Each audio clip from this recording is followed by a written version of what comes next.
大家好，欢迎来到听书学史。今天我要给大家介绍由奥中深所著的《开启全自动健康模式》这本书。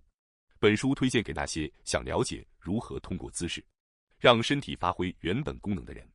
今天视频的内容包括以下2个部分：第一，身体的箭头；第二，日常动作。首先是第一部分，身体的箭头。作者认为，人体会受到各种各样力量的作用，而这些力量可以用箭头来表示。其中最强大的箭头，就是从上往下施加的重力。我们每个人都被重力压制着，因此，有的人是在对抗重力，有的人是在顺应重力，有的人则是在利用重力。于是，不同的人身体会呈现出不同方向的箭头。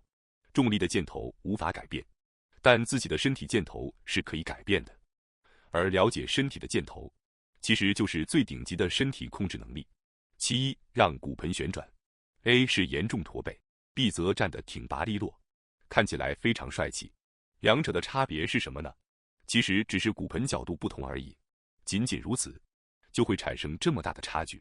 也就是说，一切的起点都在骨盆。那么骨盆究竟发生了什么，才会产生这种区别呢？也许有人会认为是骨盆前倾或骨盆立起来了，但正确答案是旋转。骨盆本来就是会旋转的，然而大多数人的脑海中并没有骨盆会旋转这个概念。但如果没有骨盆的旋转力，后续脊柱的力量就无法发挥出来。人类只能依据自己脑中已有的概念来思考，不知道的事情就无法做到，也无法发生。反过来说，只要你知道骨盆会旋转，骨盆实际上就会开始旋转，这就等于你已经获得了相当强大的力量。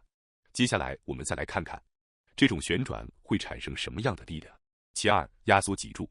通过刚才提到的骨盆旋转，脊柱自然会受到向上顶起的力量。与此同时，头部和手臂的重量也更容易压在脊柱上。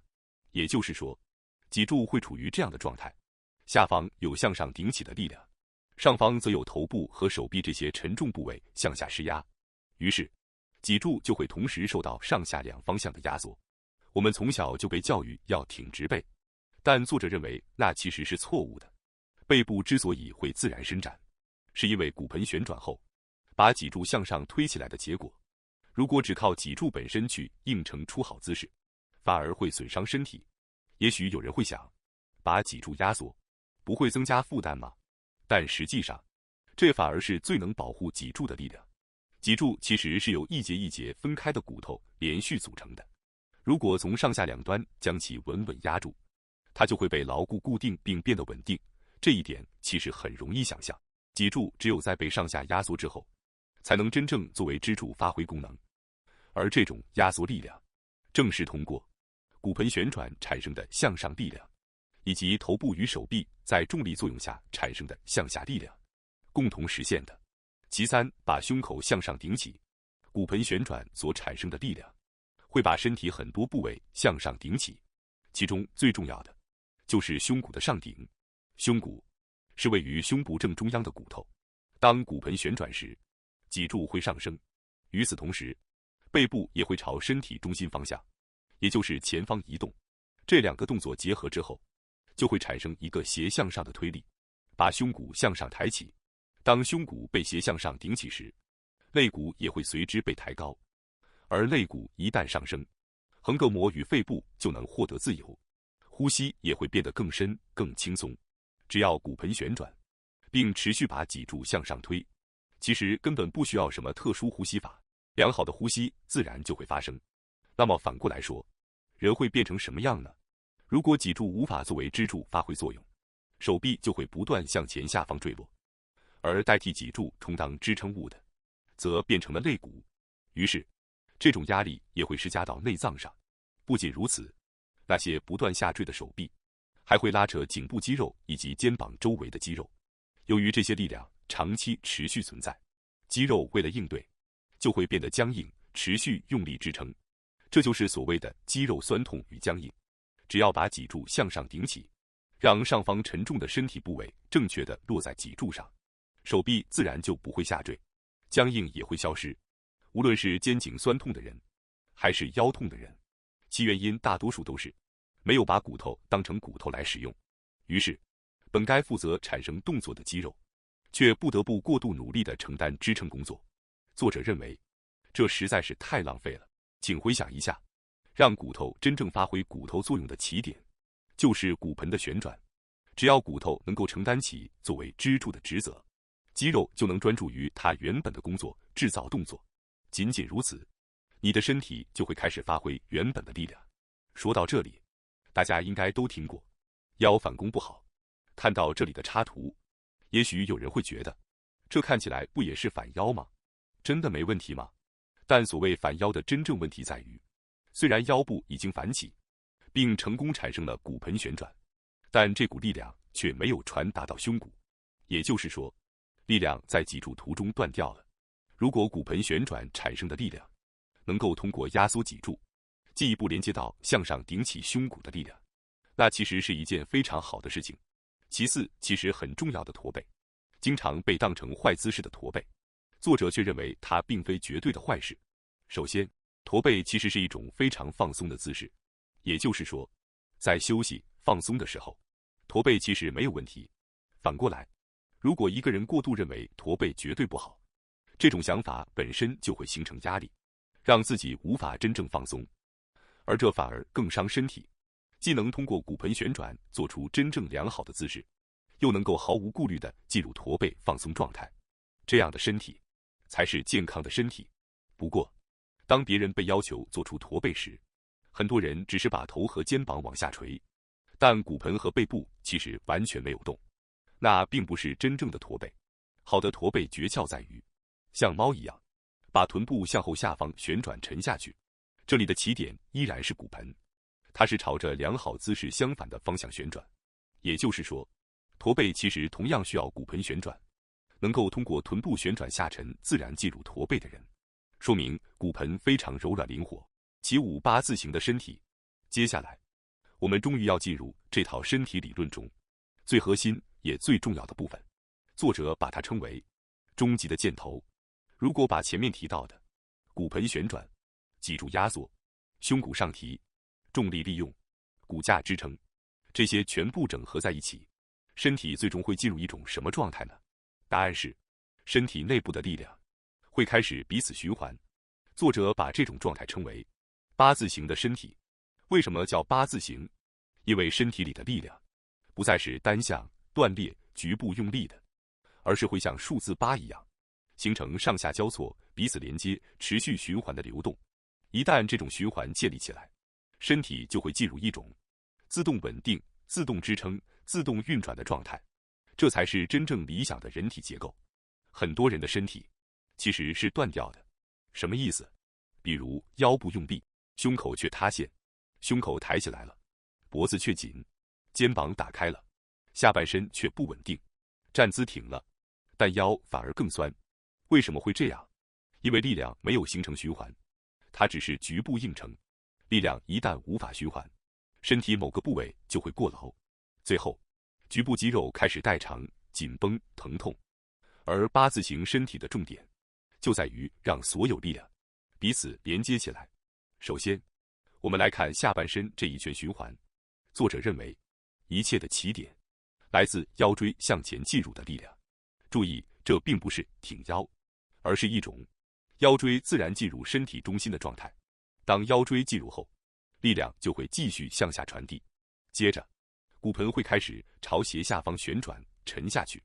很多人会误以为好的姿势是把屁股夹紧，但实际上，真正稳定的下半身反而需要骨盆能够自然的下沉与旋转，因为只有这样，下丹田的位置才会稳定。所谓下丹田，其实可以理解为身体重心与核心力量的中心。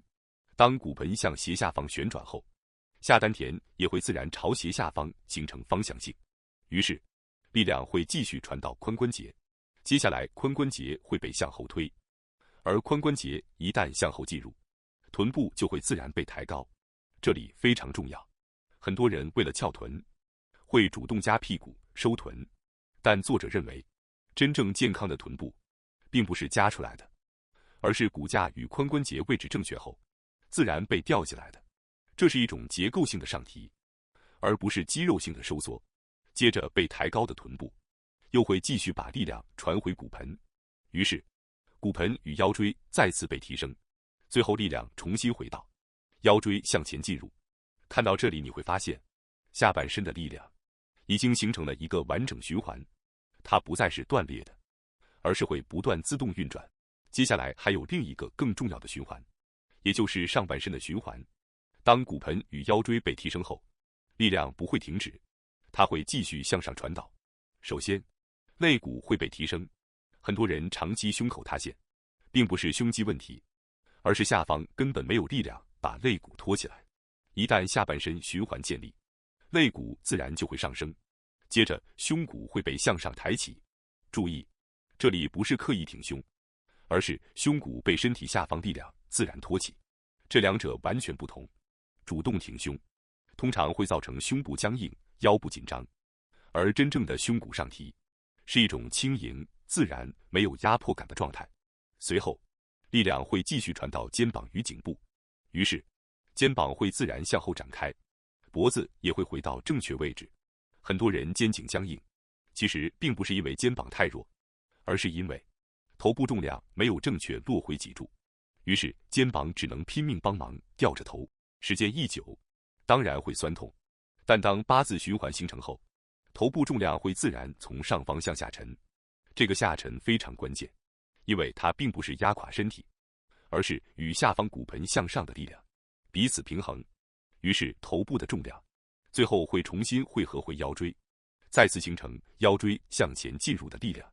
看到这里，你会发现身体内部真的形成了一个一样的循环，下半身一圈，上半身一圈，彼此连接，彼此流动，彼此支撑，这就是作者所说的八字形的身体。而作者认为，循环本身就是自然界最强大的力量。比如，雨水从天空降下，流入河流，汇入大海，最后再次蒸发回天空。自然界的一切本质上都在循环，血液循环、呼吸循环、昼夜循环、四季循环，只要能够循环，系统就会变得稳定。人体其实也是一样，很多人的身体为什么越来越僵硬？因为力量断掉了。一旦循环中断，局部就会开始淤积，于是肩膀卡住，腰部卡住，髋关节卡住，呼吸卡住，身体就越来越沉重。但如果力量开始循环，身体就会开始活起来。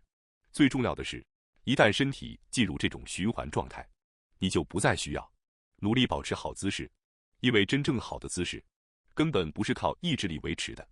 很多人之所以站没多久就累，原因就在这里，他们其实一直在用力，但真正好的身体反而几乎没有努力感，因为它已经进入自动运转状态，就像自行车一样，静止时反而容易倒，但一旦轮子开始循环，它就会越来越稳定。身体也是一样，当八字循环建立后，即使你没有刻意想着我要挺胸，我要收腹，我要站直，身体也会自然维持在良好的状态中，因为那时候支撑你的已经不再只是肌肉，而是整个身体内部不断循环的力量。接下来是第二部分，日常动作。最后，作者介绍了在日常生活中实际可以在家完成的身体使用方法。这些动作虽然需要最低限度的力量来活动身体，但并不是那种需要拼命用力去训练的运动，只需要单纯的活动骨骼，这样就已经足够了。一、合适厕所蹲姿。如今的日本，由于合适厕所逐渐消失，合适厕所蹲姿反而变得非常重要。随着西式马桶普及，越来越多人已经无法在坐着时自然进入驼背状态，也越来越多人做不到合适厕所那种蹲姿。也就是说，人们失去了学习正确驼背的机会。如果做不到合适厕所蹲姿的人，可以扶着扶手或稳固的家具，在不会产生疼痛的范围内尝试蹲下。重点只是先蹲下去，总之就是先蹲。只要先摆出那个姿势，身体自然会逐渐获得完成它所需要的力量。请尽量每天至少做一次合适厕所蹲姿。即使有人觉得这种动作不是轻轻松松就能做到吗？作者也认为，如果不持续去做，身体还是会逐渐崩坏，因此最好坚持练习。二、彻底进入驼背状态。接下来，请在蹲着的状态下，做出漂亮的驼背姿势。作者说，在实际指导现场中，很多人一听到驼背，就只是把脸低下去，做出看起来像驼背的样子。但问题在于，身体一切的起点都在骨盆，所以驼背的起点也必须是骨盆。要用一种把臀部旋转着往下沉的感觉，来强化驼背动作，结果自然会导致脸部下降，视线下移。也就是说，视线的变化应该只是骨盆下降之后的结果。如果一个人是从脸开始动，那就变成了只想制造结果，这样身体就会变成原因与结果无法连接的状态。首先进入合适厕所蹲姿，再进一步强化驼背。如果这个动作能够以骨盆作为起点完成，那就说明你的身体拥有了原因与结果连贯一致的漂亮结构。3. 为了看向前方，接下来要从驼背状态中退出，调整身体，让自己看向前方。所有动作的根源依然在骨盆。之前提到，驼背的起点是骨盆向后旋转并下沉，而这一次则相反，骨盆会朝前倾方向旋转，通过骨盆旋转产生的力量，脊柱会被向上推起，进一步形成打开胸口的力量。结果就是脸自然抬起，视线也随之向上移动。这些动作几乎是同时发生的，因为骨头本身是能够传递力量的。如果一个人的动作是脊柱慢一步，胸口慢一步，脸又慢一步，一个个依次迟缓发生，那就说明他没有正确使用骨骼。刚开始练习时，这种骨骼联动通常会比较弱，所以要有意识的让脊柱、胸部、脸部同时联动起来，这就是诀窍。怎么样呢？明明是合适厕所蹲姿，却能够形成一种异常端正、背脊挺拔的姿势。而在这种蹲姿下进行骨盆旋转，其实是很困难的。正因为困难，所以才要练。因为在这种不容易维持的姿势中尝试活动骨盆，身体会被迫产生各种协调要求，因此会成为非常好的训练。而最终你就能获得在其他各种姿势下也能够控制骨盆的能力。感觉如何呢？仅仅只是骨盆旋转这一个小小契机，却能引发后续一连串的全自动化。骨盆旋转产生力量箭头，这些箭头又进一步形成身体整体的循环。所谓身体的箭头被调整好，其实就意味着身体终于能够充分发挥原本拥有的功能。最后，作者想传达的其实是，人的身体本来就拥有远超我们想象的功能。很多时候，问题并不是身体太差，而是身体原本的结构与力量循环没有被正确启动。感谢大家收看今天的节目。如果你喜欢我们分享的内容，记得点赞、订阅并开启小铃铛通知，第一时间获取我们的更新。在下次的节目中，我们将继续为大家分享更多有益的书籍。再次感谢大家的支持，我们下期再见。